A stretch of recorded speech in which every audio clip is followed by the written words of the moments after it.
Hey everyone, Off the Mic Sports Network here. A little bit of a history making video here. This is the first post on the WNBA. And kind of surprising that it's taken me this long to do it, but there's a reason, a couple of them that I will get to in a second. But we're going to talk about Caitlin Clark here. Her season's over. The Indiana Fever eliminated in 2 games by the Connecticut Sun. It was a very controversial 2 games, and it led to some really nasty stuff. And Alyssa Thomas, the star for Connecticut, after the game basically pointed out that there was a lot of racism in like just the fan bases, specifically from the Fever, which leads to, Caitlin Clark fans, which, is not a great reflection of them. And it's also like probably not indicative of like, a lot of how a lot of fans really feel about the women's game and also the Fever. There's just a lot of Caitlin Clark stans who are like, these nut jobs who never gave a crap about women's basketball and are just coming in and just saying, oh, Caitlin's the only reason that anybody's watching. Oh, Caitlin's the only reason women's basketball even matters. And it's like, you guys haven't given a shit about the sport in like the amount of time it's been growing. Like Kobe Bryant, that's like disrespectful to Kobe Bryant. It's just Kobe Bryant was one of the biggest champions of women's basketball before he passed away. It's like, a lot of this is because of, how much he put behind women's basketball. It's just, I don't understand why that is the thing. But, okay, there's a couple reasons why I wanted to make this video and why I've kind of stayed away from, the Caitlin Clark WNBA topic specifically on this channel. Because it's, for one, NFL has kind of dominated the headlines. And it's really hard, like, when I'm generating a lot of content and there's a lot of good NFL topics, WNBA kind of just falls by the wayside, and that's kind of just naturally how their season is. They have a little bit of a dominant portion over the summer when not a whole hell of a lot's going on. But then when you get to the end of their season, their finals period is really right at the beginning portions of the NBA and near the beginning of the NBA season, and also during baseball postseason, and mainly NFL regular season football is kicking off, and a lot of people are just naturally going to be watching that. So that's one of the reasons. The other reason, I've already hinted at it before. The toxic nature of this discussion around Caitlin Clark has almost become unbearable. And it's not even just the discourse on social media. It's the way the media is covering this, like, it's like the first time, and like everybody is just so unfamiliar on how to, like, watch games and, cover basketball games and physicality and, like, yes, has some of it gone over the line a bit? But yeah, I would agree. But if you were watching regular NBA basketball back in the 80s and 90s, these guys were beating the shit out of each other. Like, I think the NBA game and the way we know it now has really hurt our perceptions of what is going on in basketball. Like, we would, if Caitlin Clark, there was a lot of videos about getting fouled or getting hit in the face. If LeBron James did something like that, like, or if Draymond Green did something like that, or like in 2024, everybody's losing their fucking minds. If Michael Jordan would have gotten smacked around by one of the Detroit Pistons in like 1992, like if he did that in 1992, are you kidding me? Nobody's moaning about that. Like, I like this era of NBA basketball. It's been fun. And it's like there's a lot more three-point shooting, but I think the finesse part of the game has really ruined how we watch this, and it's impacted how we evaluate and watch games, specifically with Caitlin Clark. And since Caitlin Clark is such this, influential figure in the world of basketball, not even just in basketball, in sports, like, she's changed the game. Everybody wants to stand up for her and make her the victim of every single situation. Like, there was a situation with Dejanay Carrington in game 1 of the series over the weekend, where Dejanay Carrington was trying to get in the passing lanes and swat a ball. And her nail goes into Caitlin Clark's eye, and everybody's like, oh, it's assault. What? Have you people lost your fucking minds? Have you lost your mind? She's trying to swat the ball. And you're like, oh, they should get the nails out of them. I mean, she's a woman. Like, oh my God, like the overreaction. And I made a comment because Christine Brennan, a reporter I respect, was asking about like, oh, there's a nail celebration, or what was the reaction to this? And it's like, Christine, you're so much better than that. You're so much better than that. Why are we digging for like these fake narratives that are just feeding into people, like, looking at Caitlin Clark like she's like this perfect little person. And it's like, this is not to reflect on Caitlin Clark, by the way, because Caitlin, to her credit, has handled all of this really, really well. She has distanced herself from a lot of the racism and the nonsense that has surfaced around her, the rivalry with Angel Reese. Like, she has conducted herself like a fucking professional. And that needs to be commended in all of this, because the fans are not really representative. A lot of them are not really representative of women's basketball fans, and also what really are Caitlin Clark fans, because they're just giving a lot of people a bad name. And it's just like, when you see stuff like that and you hear what Alyssa Thomas had to say, and saying specifically Fever fan, I'm like, I know exactly what's going on here. Everybody's getting mad because, like, every time Caitlin Clark goes to the ground or something, it's like the biggest crime against humanity. And this does not need to be a race war, a culture war. This does not need to be anything. This should be about one thing and one thing only, and that is growing the game of women's basketball. And has Caitlin Clark absolutely exponentially grown the women's game? Yes, absolutely. The ratings are as high as they've ever been. They were filling NBA arenas and setting record attendance. And like, television viewership is as high as it's ever been. But one thing that really drives me crazy is everybody's acting like, oh, everything's just going to go away because Caitlin's. Yeah, they're going to lose viewership. Of course they are. But that shouldn't be what this is about. If you're watching these games just for Caitlin Clark and you're not sticking around, that is a you problem, because that is case one of how not to grow a sport.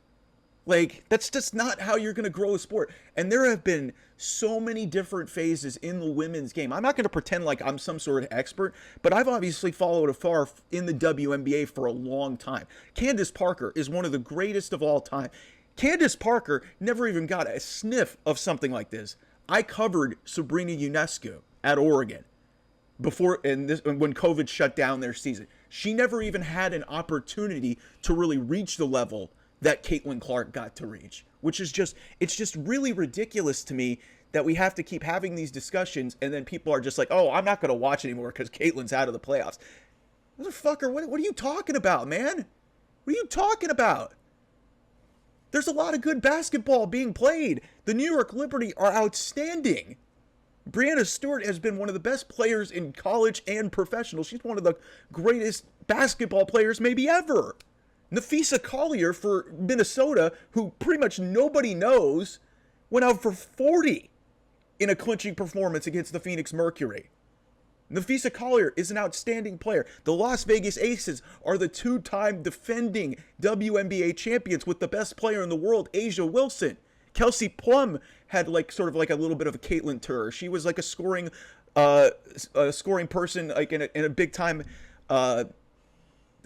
prospect coming out of Washington about 7 or 8 years ago. They've got so many great players in there. And then you've got the Connecticut Sun, who obviously played a big role in ending the Indiana Fever season. They've got a great team. I hate what's happened to Dejanay Carrington. She's had an amazing season. And partly because she is a lesbian and she's dating one of Caitlin Clark's teammates, and she put some inflammatory posts up on the internet insinuating stuff bad about the coverage. It's just like, what are we doing, guys? What are we doing? Why are we losing our minds and acting like we've been watching the WNBA for literally 3 months? It's like nobody knows how to watch this. It's like, and because the NBA game is like our template of how basketball should be played, just because somebody gets knocked on the ground, oh, it's dirty, it's assault. The fuck, man? The fuck? So one point I really want to hammer home in this video, I am happy for a lot of reasons that Caitlin Clark's season is over. And it has nothing to do with her, really. It really has nothing to do with her specifically. It has almost everything to do with the fan base and how people have watched and behaved watching this sport this season. Because those fans who are just going to go away and not watch the semifinals and the WNBA finals this year, you're part of the problem. Because if you really want to care about growing women's basketball, stay on after Caitlin Clark. Take your pom-poms out of your hands and understand that there's a lot of good basketball being played throughout the WNBA. And it's really embarrassing that we have to continue having these conversations when Caitlin Clark is out there having a historic season, and we're always trying to make her the victim, which she has distanced herself from. So if the fans would just listen to Caitlyn and understand none of this is malice, none of this is ill intent or anything like that, then we'd be able to watch this game and the game would be able to grow to a certain level. In a lot of ways, I think the physicality and the drama that is in the WNBA and some of this, like, perceived hate in the WNBA is actually kind of good. What do we love about the NBA back in the 90s? Jordan and a lot of the people in that NBA during that time, they didn't like each other. They fucking hated each other. Michael Jordan hated fucking everybody. So you have drama that gets you in. But everybody's so focused on making Caitlyn Clark the victim that it's impossible to watch this anymore. It's unbearable. It's hard for me to talk about. And the other thing that I'm really glad about Caitlyn Clark having her season be over is, above all else, she can finally rest. She had a rest during the Olympic break, and we had a really just uncomfortable and stupid discussion about why Caitlyn Clark should be on the Olympic team, because she'd be the 12th person on the bench and she'd be an automatic distraction and she'd barely play, and it would just be this massive, issue. Like, I'm glad above all else that Caitlyn Clark is going to get a whole off season. She's going to get to rest basically through camp. I don't know when they start camp in the WNBA, but they're not going to start their season until like April or May of next year. So above all else, the most important thing I think above anything is that Caitlyn Clark is, going to be healthy, and she's going to be able to rehab, and she's going to get a really like a full-on camp to really like refine her skills after this amazing season. But the most important thing that I need to hammer home about why I'm glad that this season is over, I'm tired of the toxicity, I'm tired of the negativity towards so many of these players in the WNBA because they don't like Caitlyn Clark or they don't embrace her. Guys, have we completely forgotten like just what basketball was? Again, I'll put a lot of this on the NBA and the way that their game has transitioned, which, it's losing ratings, and I'm not going to go into that department, but there's a lot of entertaining basketball players you watch. But I feel like just, because the way we watch that game and everything is basically perceived as a foul and everybody is complaining for a foul, when somebody gets smacked in the face, like, yeah, was it a foul? In some of these cases on Caitlyn Clark, yeah. Were some of the things that happened to her this season unnecessary? Yeah. But was it assault? No. What are we doing? What are we doing, people? You guys have got to get your pom-poms out of your hands. And if you want to really care about growing the game, then actually watch some of the other players in this league rather than be mad at them. Because Angel Reese has even said that she respects Caitlyn Clark. Caitlyn Clark has even said there's Angel Reese. So that is a fake narrative right there. This whole Chicago Sky and Indiana Fever rivalry that was manufactured. It's like, yeah, it was great, but these guys respect each other. I mean, even if there was some real hatred, that's kind of good for the league. And then you got this Connecticut Sun thing with Dejanay Carrington. Yeah, just because like she's going to swat a ball like in the passing lane, trying to get a steal and be a good defensive player, which is what she is, doesn't mean that she is trying to stab her in the eye with her nail. Listen to what you people are saying. It's honestly one of the dumbest things that I've ever seen in sports. And if you guys aren't careful, you are going to really squander this. This is not on Caitlyn Clark. This is not on the WNBA. Does the WNBA need to promote their sport a little bit better? Yes. But you guys are completely missing the point in regards to what this is doing for the league and bringing all this toxicity and negativity. I'm just glad that this is over with. I really am. So thanks for watching this. I really appreciate you guys tuning into my first WNBA topic. We'll have a lot more content, football related and wrestling related here on the channel, college, NFL, and also you got SmackDown later in the week. So we'll have that. Thanks for watching. Thanks for tuning in. OT Mike Sports and Off the Mic 28 on Twitter. Thanks so much, and I will talk to you soon. Bye-bye.